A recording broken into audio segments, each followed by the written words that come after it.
Hello students, welcome to MOS classes. आज हम seventh class science NCERT के chapter number 5 acids, bases and salts के question answers को discuss करेंगे। First question में हमसे कहा गया students, state differences between acids and bases. हमें एसिड्स और बेसिस में डिफरेंसेस बताने हैं। तो जो पहला डिफरेंस है एसिड्स और बेसिस में वो है एसिड्स आर सोर। एसिड्स टेस्ट में खट्टे होते हैं। बेसिस आर बिटर, जबकि बेसिस टेस्ट में कड़वे होते हैं। ठीक है। सेकंड डिफरेंस है acids turn blue litmus red. जो एसिड्स होते हैं ये ब्लू लिटमस को रेड में चेंज कर देते हैं।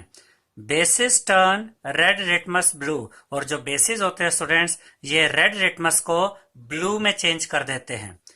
अब हम एग्जांपल्स देखेंगे। एसिड्स के एग्जांपल्स है curd, vinegar and lemon juice, जबकि बेसिस के एग्जांपल्स है baking soda, soap and lime water.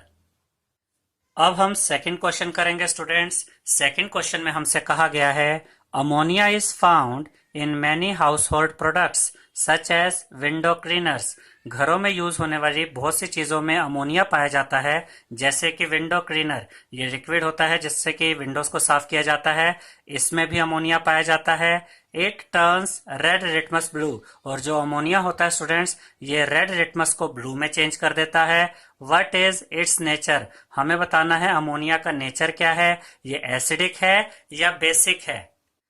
तो इसका आंसर है students basis turn red litmus blue. जो बेसिस होते हैं वो रेड लिटमस को ब्लू में चेंज कर देते हैं। और यहां हमसे कहा भी गया है कि जो अमोनिया होता है ये भी रेड लिटमस को ब्लू में चेंज करता है। इसका मतलब जो अमोनिया है वो भी क्या हुआ, वो भी एक बेस हुआ। So nature of ammonia is basic. क्योंकि अमोनिया रेड लिटमस को ब्लू में चेंज कर देता है तो हम कह सकते हैं कि ये एक बेस है, क्योंकि बेस ही रेड लिटमस को ब्लू में चेंज करते हैं। अब हम क्वेश्चन नंबर 3 करेंगे स्टूडेंट्स। थर्ड क्वेश्चन में हमसे कहा गया है name the source from which litmus solution is obtained. What is the use of this solution. इस क्वेश्चन में एक तो हमें यह बताना है स्टूडेंट्स कि लिटमस सॉल्यूशन हमें कहां से मिलता है, और उसके बाद हमें यह बताना है कि लिटमस सॉल्यूशन का यूज क्या है। अब यहाँ पर आप ये बात याद रखिएगा स्टूडेंट्स कि जो लिटमस होता है ये एक नेचुरल इंडिकेटर है। इंडिकेटर्स क्या होते हैं स्टूडेंट्स, इंडिकेटर्स की मदद से हम एसिड्स और बेस में डिफरेंस कर सकते हैं। और नेचुरल इंडिकेटर क्या होते हैं, ये ऐसे इंडिकेटर्स होते हैं जिनमें केमिकल्स का इस्तेमाल नहीं किया जाता, जैसे कि लिटमस सॉल्यूशन ये भी एक नेचुरल इंडिकेटर है। तो देखिए यहाँ आंसर में हमने लिखा है litmus solution is obtained from lichens. Litmus solution हमें कहां से मिलता है, लाइकेंस से मिलता है। लाइकेंस क्या होते हैं, लाइकेंस स्टूडेंट्स सिम्बियोटिक रिलेशनशिप होता है ब्लू ग्रीन एल्गी और फंगस के बीच। यानी ब्लू ग्रीन एल्गी और फंगस एक साथ मिलकर रहते हैं और इसी को हम लाइकेन कहते हैं। और इन्हीं से हमें लिटमस सॉल्यूशन मिलता है जो कि एक नेचुरल इंडिकेटर है। It is used to determine whether the given solution is acidic और बेसिक। लिटमस सॉल्यूशन का यूज किया जाता है ये पता करने के लिए कि कोई सॉल्यूशन एसिडिक है या बेसिक है।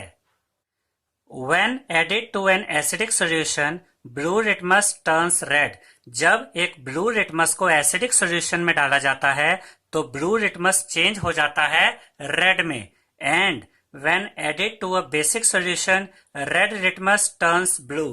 और जब एक रेड लिटमस को बेसिक सॉल्यूशन में डाला जाता है तो वो रेड लिटमस चेंज हो जाता है ब्लू में। इससे हमें ये पता चल जाता है कि जो सब्सटेंस हम चेक कर रहे हैं वो एसिडिक है या बेसिक है।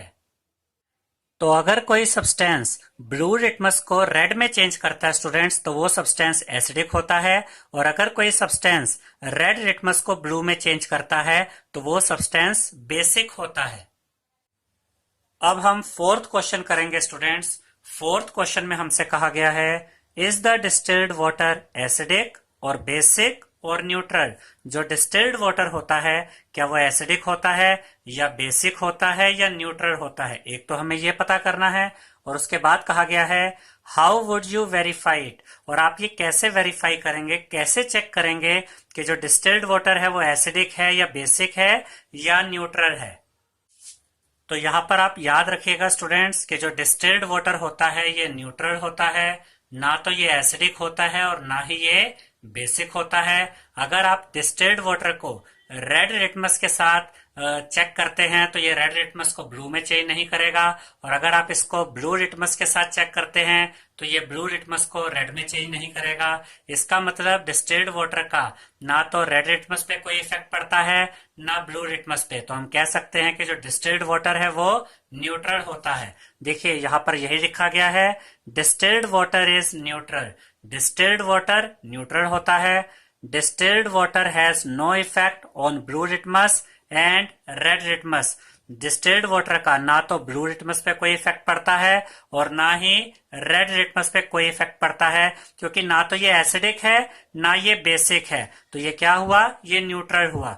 Distilled water does not change the colour of either red litmus और ब्लू लिटमस। तो डिस्टिल्ड वाटर क्योंकि न्यूट्रल है तो ये कलर चेंज नहीं करता, ना तो ये रेड लिटमस का कलर चेंज करता है ना ही ये ब्लू लिटमस का कलर चेंज करता है। अब हम फिफ्थ क्वेश्चन करेंगे स्टूडेंट्स। फिफ्थ क्वेश्चन में हमसे कहा गया है, describe the process of neutralisation with the help of an example. हमें न्यूट्रलाइजेशन प्रोसेस को डिस्क्राइब करना है एक एग्जाम्पल की मदद से।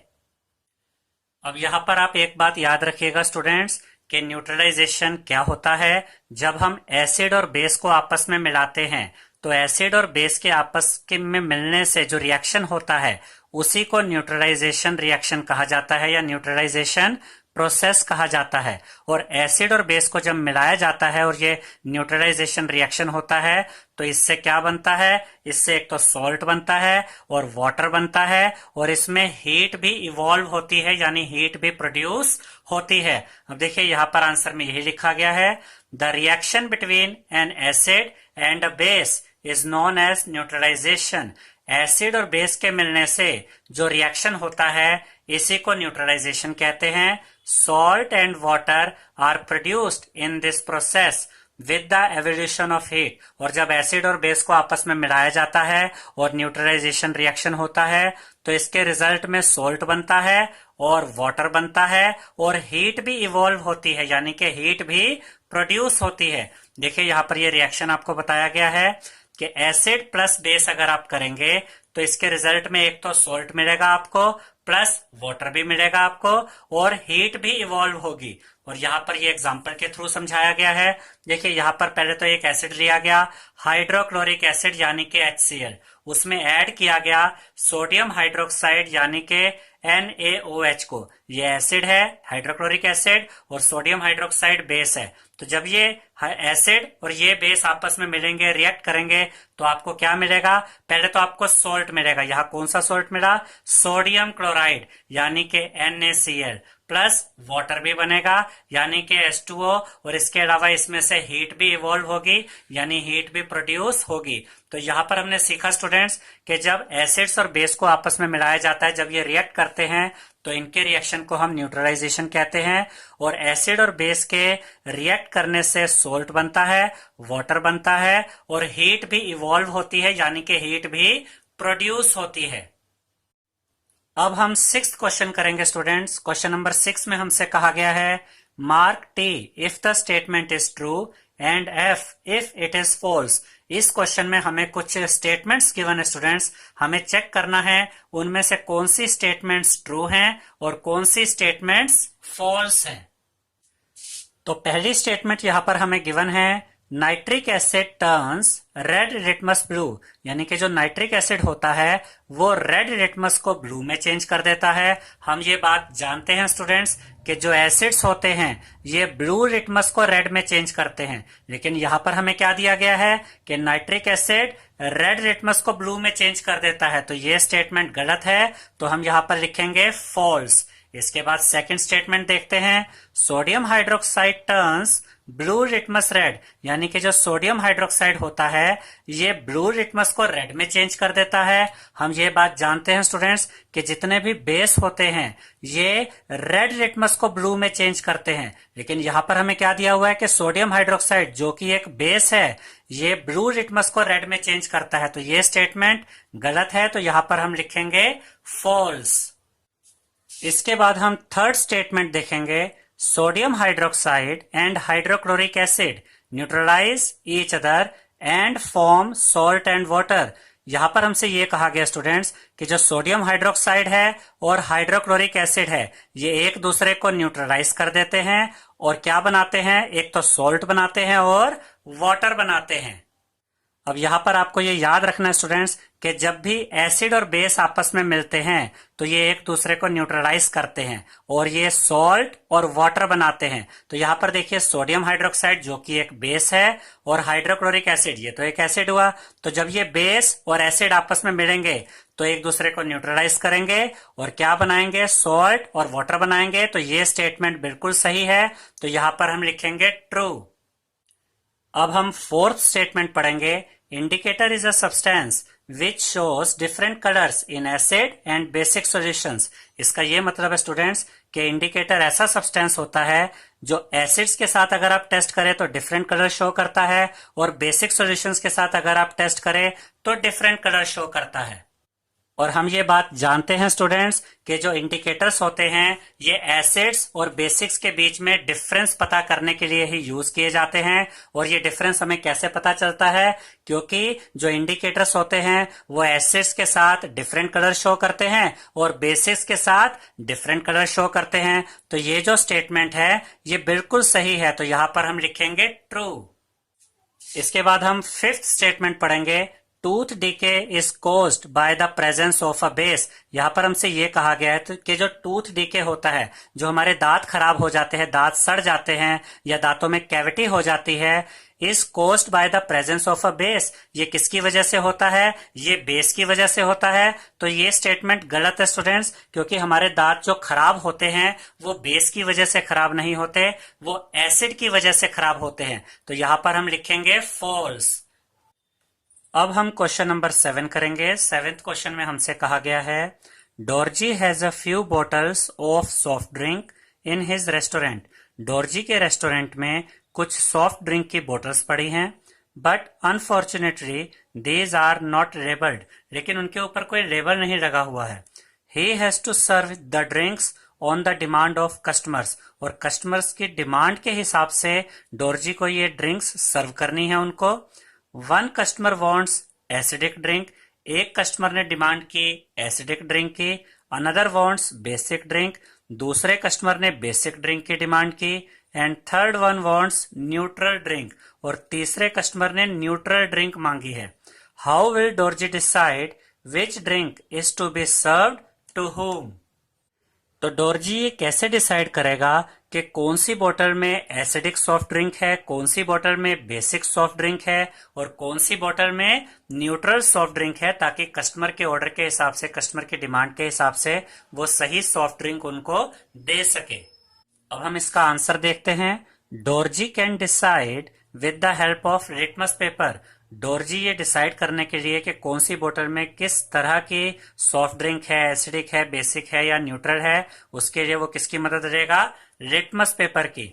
अब देखिए students, the drink which would turn red litmus blue would be basic. जो सॉफ्ट ड्रिंक रेड लिटमस को ब्लू में चेंज कर देगी वो कौन सी सॉफ्ट ड्रिंक होगी, वो बेसिक सॉफ्ट ड्रिंक होगी, क्योंकि जो बेस होते हैं ये रेड लिटमस को ब्लू में चेंज कर देते हैं।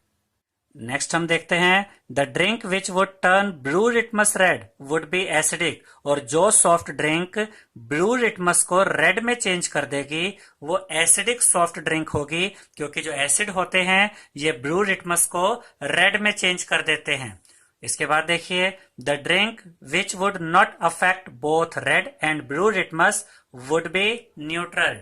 यानी कि वो सॉफ्ट ड्रिंक जिसका रेड लिटमस पे और ब्लू लिटमस पे दोनों पर ही कोई असर नहीं होगा, ना तो ये रेड लिटमस को ब्लू में चेंज करेगी और ना ही ब्लू लिटमस को रेड में। ये कैसी सॉफ्ट ड्रिंक होगी, ये न्यूट्रल सॉफ्ट ड्रिंक होगी। अब हम 8th क्वेश्चन करेंगे।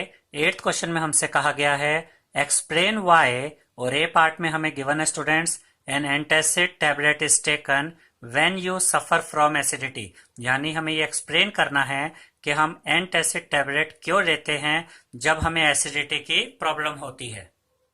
अब इसको ध्यान से समझिएगा स्टूडेंट्स कि जब हमारे पेट में एसिड की मात्रा बढ़ जाती है तो हमें जलन मचती है, परेशानी होती है, तो उस केस में हम एंटासिड्स की टैबलेट्स लेते हैं। एंटासिड्स बेस होता है, और जब ये बेस भी हमारे पेट में जाता है तो ये उस एसिड के साथ रिएक्ट करता है और उसको न्यूट्रलाइज कर देता है, यानी कि उस एसिड के असर को खत्म कर देता है और इससे हमें आराम मिलता है। अब देखिए यहाँ पर यही लिखा गया है, एंटासिड्स आर बेसिस। एंटासिड्स क्या होते हैं? ये बेस होते हैं।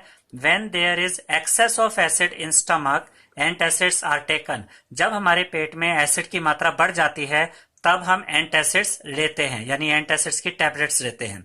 Antacids neutralise acids and relieves us. और जो ये एंटासिड होता है, यानी ये जो बेस होता है, ये एसिड को न्यूट्रलाइज कर देता है, उसके असर को खत्म कर देता है और हमें इससे आराम मिलता है।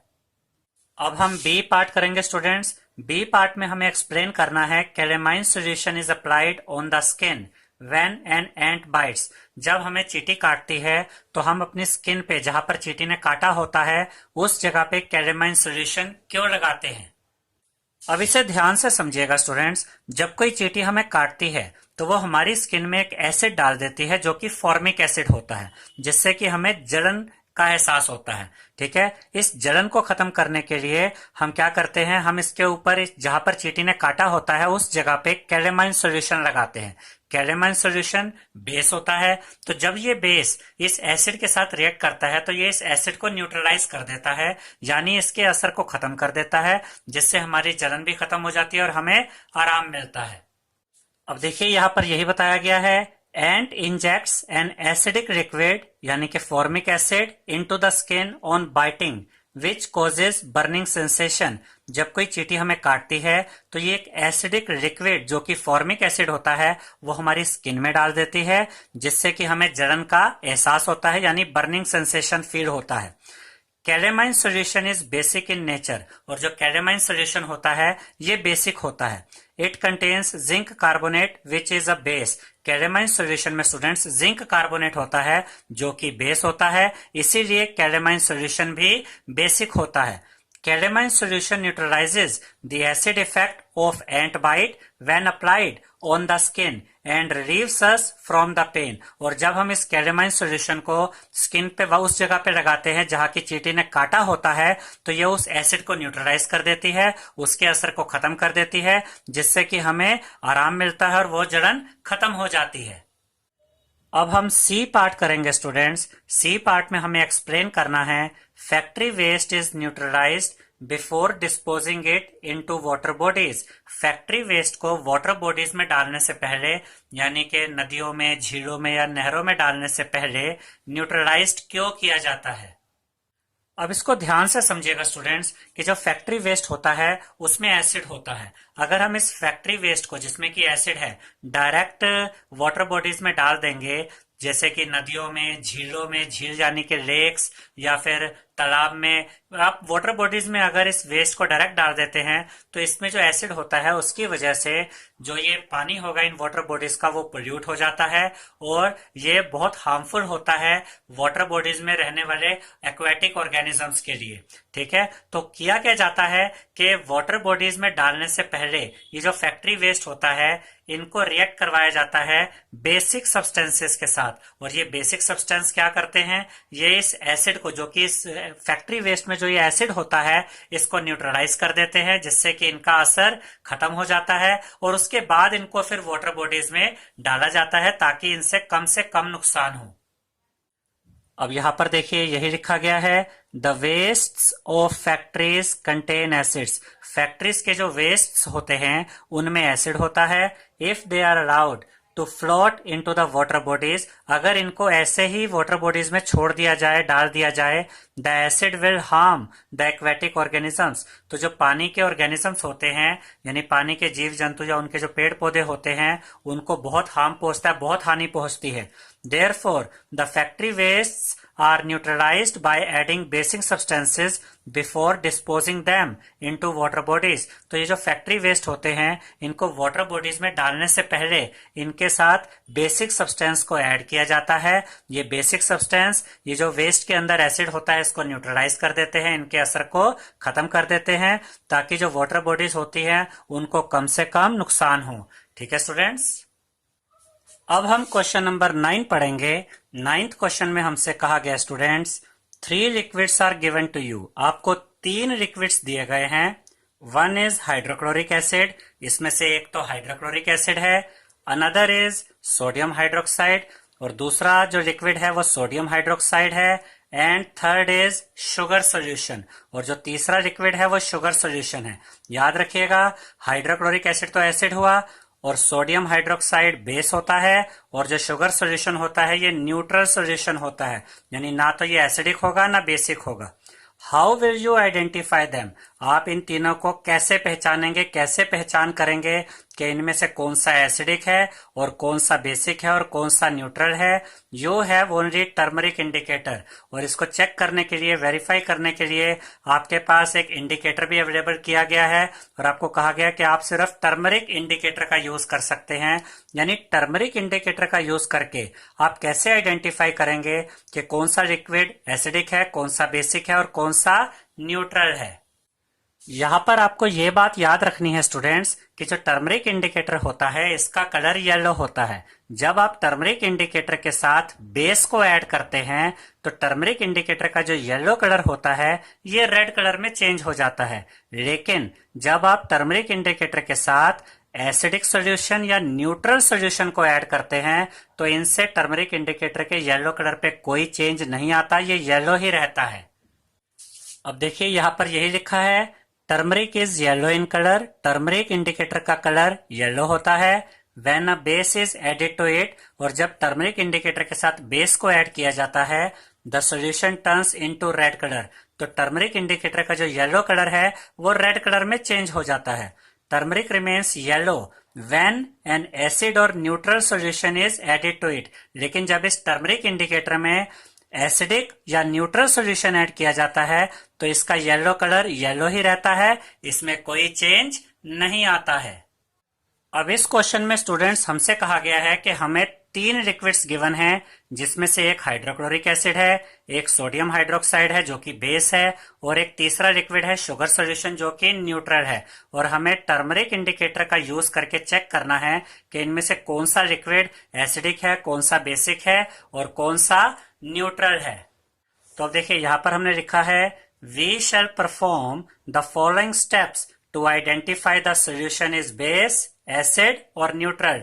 अब हम कुछ स्टेप्स को फॉलो करेंगे ये पता करने के लिए कि कौन सा सॉल्यूशन एसिड है, कौन सा बेस है और कौन सा न्यूट्रल है। तो सबसे पहले देखिए यहाँ पर लिखा है, take few drops from each solution and test it with turmeric solution. आप तीनों ही लिक्विड के कुछ ड्रॉप्स आप ले लीजिए और उनको टर्मरिक सॉल्यूशन के साथ अब आपने टेस्ट करना है। If the solution turns into red color, that solution is base, that is sodium hydroxide.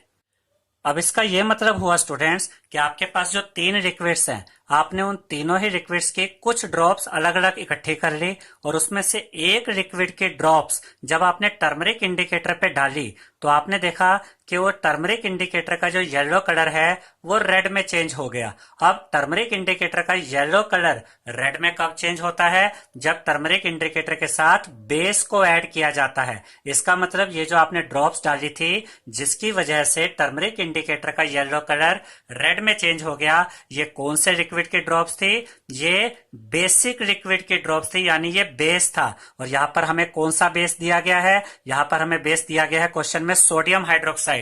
तो इस तरह से हमारे पास जो 3 लिक्विड्स गिवन थे उसमें से एक की पहचान हम कर चुके हैं कि वो सोडियम हाइड्रोक्साइड है, यानी कि बेस है। अब हम देखेंगे बाकी के बचे हुए 2 सॉल्यूशन की पहचान हम कैसे करेंगे। अब इसके बाद देखिए स्टूडेंट्स, यहां पर लिखा है टेक अ टेस्ट ट्यूब, एक टेस्ट ट्यूब लीजिए and add few drops of base solution and second solution. अब उसमें आप एक तो बेस सॉल्यूशन की कुछ ड्रॉप्स डाल दीजिए। बेस सॉल्यूशन कौन सा? जो अभी हमने चेक किया था कि जो 3 लिक्विड्स हमारे पास है उसमें से एक सोडियम हाइड्रोक्साइड है जो कि बेस है। इसमें से कुछ ड्रॉप्स लीजिए और उस टेस्ट ट्यूब में डाल दीजिए, और बाकी बचे हुए 2 लिक्विड्स में से किसी एक लिक्विड की कुछ ड्रॉप्स भी आप इसी टेस्ट ट्यूब में डाल दीजिए। Check if test tube becomes warm and then add turmeric solution to it. इसका मतलब यह है स्टूडेंट्स कि इसके बाद आपको चेक करना है कि जो टेस्ट ट्यूब है अगर वो वार्म हो जाती है, गर्म हो जाती है, तो इससे हमें पता चल जाएगा कि जो दूसरे लिक्विड की हमने ड्रॉप्स डाली हैं वो दूसरा लिक्विड एसिडिक है। ये हमें कैसे पता चल रहा है, इसको ध्यान से समझिएगा। जो पहले हमने ड्रॉप्स डाली थी वो हमें पता था कि वो सोडियम हाइड्रोक्साइड की है यानी बेस की है, और जो दूसरा लिक्विड है उसका अभी हमें नहीं पता। उसकी ड्रॉप्स जब हमने डाली तो हमने देखा कि टेस्ट ट्यूब वार्म हो गई यानी कि गर्म हो गई। देखिए, जब एसिड और बेस आपस में मिलते हैं स्टूडेंट्स, तो ये न्यूट्रलाइज कर देते हैं एक दूसरे को, यानी कि यहाँ पर न्यूट्रलाइजेशन रिएक्शन होता है। और जब न्यूट्रलाइजेशन होता है एसिड और बेस के मिलने से, तो हीट इवॉल्व होती है यानी कि हीट प्रोड्यूस होती है। तो यहाँ पर क्योंकि हीट प्रोड्यूस हुई है तो हम ये समझ जाएंगे कि पहला सॉल्यूशन तो हम जानते हैं कि बेसिक है, तो दूसरा सॉल्यूशन क्या हुआ, वो एसिडिक हुआ, क्योंकि एसिड और बेस के मिलने से ही न्यूट्रलाइजेशन होता है और इसी वजह से हीट इवॉल्व होती है। और इसके अलावा आपको ये भी याद रखना स्टूडेंट्स कि जब एसिड और बेस को आपस में मिलाया जाता है और ये एक दूसरे को न्यूट्रलाइज करते हैं, तो जो नया सॉल्यूशन तैयार होता है एसिड और बेस के मिलने से, वो ना तो एसिडिक होता है ना बेसिक होता है, वो न्यूट्रल होता है।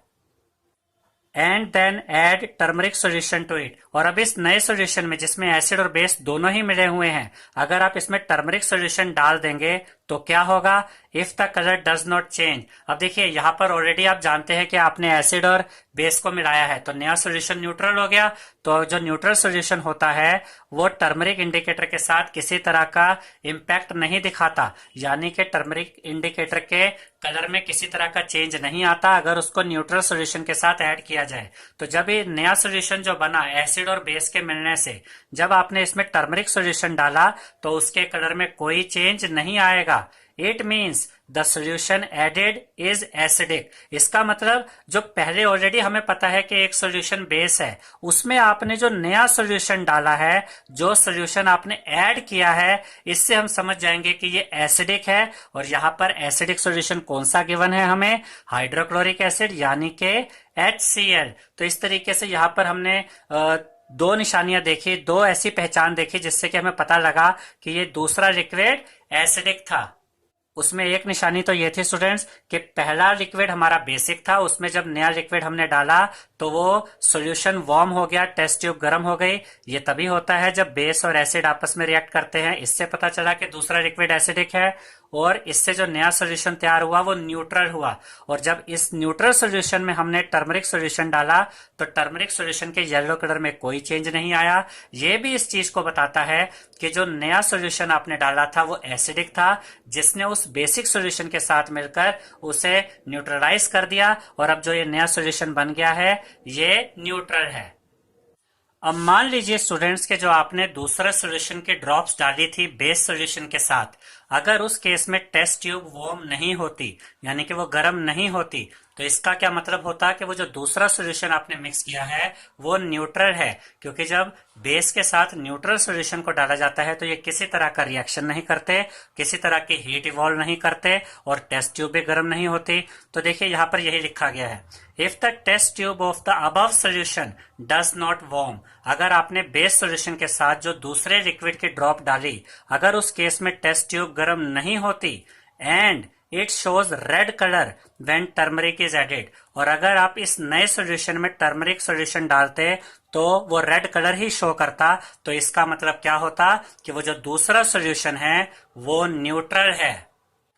अब जो ये नया सॉल्यूशन बना है स्टूडेंट्स, ये टर्मरिक सॉल्यूशन के साथ रेड कलर क्यों शो करेगा, अब इसको ध्यान से समझिएगा कि जो पहले हमने ड्रॉप्स डाली थी वो तो हमें कंफर्म था कि वो बेस सॉल्यूशन है, और उसके साथ जो हमने ये दूसरे लिक्विड की ड्रॉप्स डाली, जब हम देखते हैं कि इसमें कोई हीट इवॉल्व नहीं हुई, इसका मतलब ये दूसरा जो लिक्विड है जिसकी ड्रॉप्स हमने डाली है वो न्यूट्रल है। और जब न्यूट्रल सॉल्यूशन को बेस सॉल्यूशन के साथ ऐड करते हैं तो किसी तरह का रिएक्शन नहीं होता, और जो नया सॉल्यूशन तैयार हो जाता है वो भी बेसिक ही होता है, क्योंकि बेस के साथ अगर आप न्यूट्रल सॉल्यूशन ऐड करेंगे तो नया सॉल्यूशन बेसिक ही रहेगा। और जब आप बेसिक सॉल्यूशन के साथ टर्मरिक इंडिकेटर को ऐड करके चेक करते हैं तो टर्मरिक इंडिकेटर का जो येलो कलर है वो बेसिक सॉल्यूशन की वजह से रेड में चेंज हो जाता है। तो इस तरीके से हमें ये पता चल जाता है कि जो बेस के साथ हमने नया सॉल्यूशन ऐड किया है वो न्यूट्रल है। और इस क्वेश्चन में हमें जो न्यूट्रल सॉल्यूशन गिवन था स्टूडेंट्स वो कौन सा सॉल्यूशन था? वो था शुगर सॉल्यूशन। इसका मतलब इस केस में जो हमने दूसरा सॉल्यूशन ऐड किया है वो शुगर सॉल्यूशन है। तो इस क्वेश्चन में हमने ये सीखा स्टूडेंट्स कि टर्मरिक इंडिकेटर का यूज करके आप कैसे पता कर सकते हैं कि कौन सा सॉल्यूशन एसिडिक है, कौन सा सॉल्यूशन बेसिक है और कौन सा सॉल्यूशन न्यूट्रल है।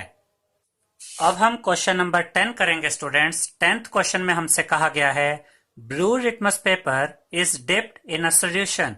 ब्लू लिटमस पेपर को एक सॉल्यूशन में डिप किया गया, डाला गया। इट रिमेन्स ब्लू, और वो ब्लू ही रहा, यानी उसके कलर में कोई चेंज नहीं आया।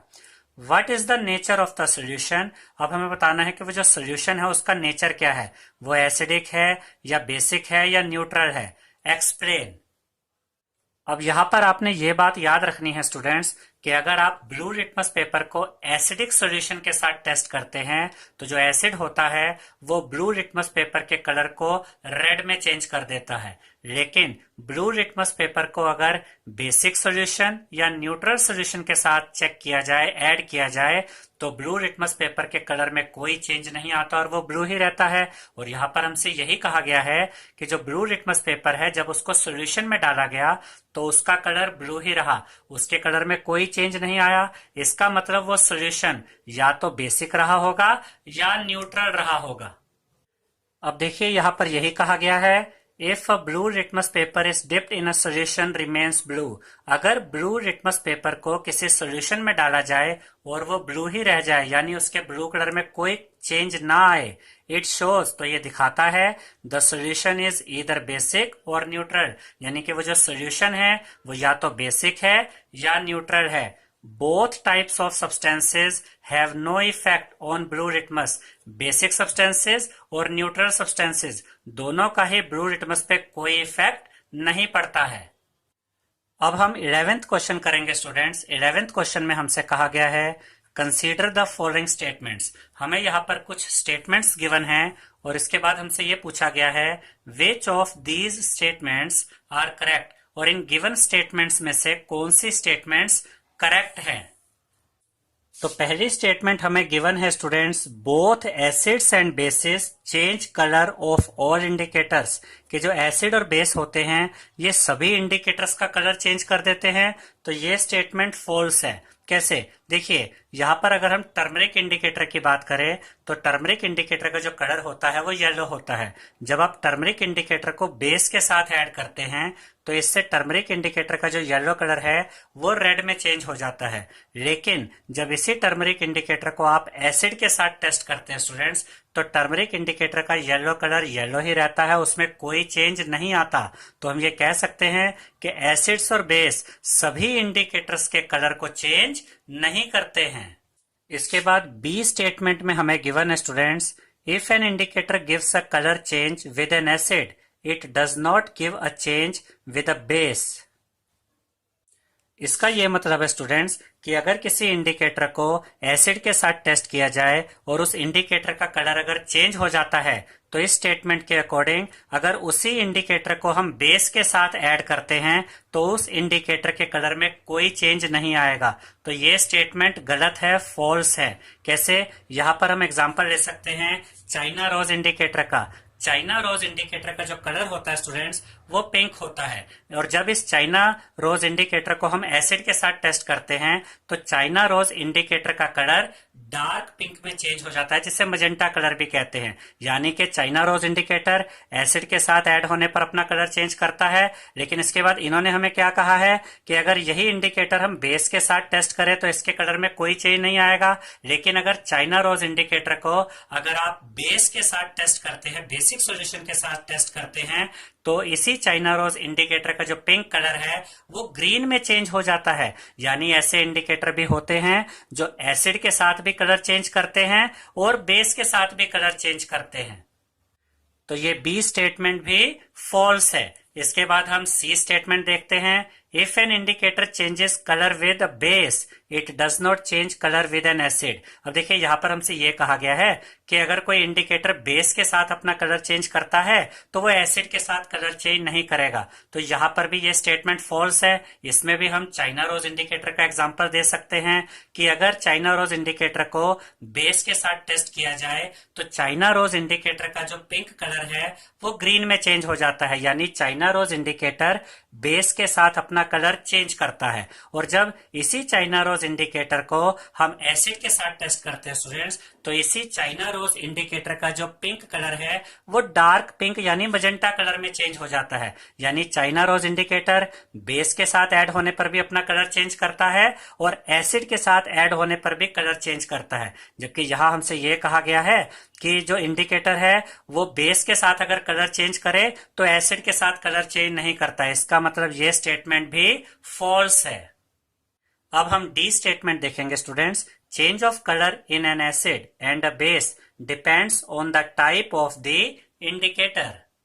इसका ये मतलब है स्टूडेंट्स कि किसी भी इंडिकेटर को अगर हम एसिड के साथ टेस्ट करें या बेस के साथ टेस्ट करें तो इंडिकेटर के कलर में जो चेंज आता है वो डिपेंड करता है कि वो इंडिकेटर कौन से टाइप का है। यह हम आपको एग्जांपल से ये समझाते हैं कि मान लीजिए कि आपने रेड लिटमस पेपर लिया और अगर आप उसको टेस्ट करते हैं बेस के साथ तो बेस सोल्यूशन या बेसिक सब्सटेंस क्या करते हैं, ये रेड लिटमस पेपर को चेंज कर देंगे ब्लू कलर में। ठीक है, ऐसे ही अगर आप ब्लू लिटमस पेपर लेते हैं और उसको टेस्ट करते हैं एसिड के साथ तो यहाँ पर ब्लू लिटमस पेपर का जो कलर है वो चेंज हो जाएगा रेड में। इसके अलावा आप और भी एग्जांपल ले सकते हैं, जैसे कि अगर आप चाइना रोज इंडिकेटर अगर आप लेते हैं और उसके साथ अगर आप एसिड को टेस्ट करते हैं तो चाइना रोज इंडिकेटर का जो पिंक कलर है वो डार्क पिंक में चेंज हो जाता है यानी मजेंटा कलर में। और अगर आप चाइना रोज इंडिकेटर को टेस्ट करते हैं बेसिक सॉल्यूशन के साथ तो चाइना रोज इंडिकेटर का जो पिंक कलर है वो चेंज हो जाता है ग्रीन कलर में। और अगर आप टर्मरिक इंडिकेटर यूज करते हैं स्टूडेंट्स तो टर्मरिक इंडिकेटर का कलर होता है येलो। अगर आप इसे बेसिक सॉल्यूशन के साथ ऐड करें तो टर्मरिक इंडिकेटर का जो येलो कलर है वो रेड में चेंज हो जाता है। लेकिन अगर आप टर्मरिक इंडिकेटर को टेस्ट करते हैं एसिड सॉल्यूशन के साथ तो टर्मरिक इंडिकेटर के जो येलो कलर होता है उसमें कोई चेंज नहीं आता। तो इस तरीके से हम देख सकते हैं कि अलग अलग इंडिकेटर्स एसिड और बेस के साथ अलग अलग तरीके से रिएक्ट करते हैं, अलग अलग तरीके से अपना कलर चेंज करते हैं। ठीक है स्टूडेंट्स, तो यहाँ पर जो डी स्टेटमेंट है वो ट्रू है कि किसी भी इंडिकेटर के कलर में जो चेंज आता है एसिड या बेस के साथ ऐड करने पर वो डिपेंड करता है कि वो इंडिकेटर कौन से टाइप का है। तो यहाँ पर जो हमें ऑप्शन गिवन थे उसमें देखिए यहाँ पर 4 ऑप्शन हमें गिवन थे, जिसमें फर्स्ट ऑप्शन है ऑल फोर कि क्या ये चारों ही स्टेटमेंट्स करेक्ट हैं, सही हैं। उसके बाद सेकंड ऑप्शन था ए और डी कि सिर्फ ए स्टेटमेंट और डी स्टेटमेंट सही है। फिर तीसरे ऑप्शन में कहा गया था बी सी एंड डी यानी कि बी सी और डी तीनों ही स्टेटमेंट्स करेक्ट हैं। और उसके बाद फोर्थ ऑप्शन में हमसे कहा गया था ओनली डी। तो यहाँ पर हमने देखा स्टूडेंट्स कि सिर्फ डी ऑप्शन ही करेक्ट है, जो डी स्टेटमेंट है वो करेक्ट स्टेटमेंट है। तो सही आंसर रहेगा fourth option only D. I hope students आपको हमारा ये वीडियो पसंद आया होगा। अगर आपको हमारा ये वीडियो पसंद आया है तो इसे लाइक शेयर और सब्सक्राइब कीजिए। Thank you.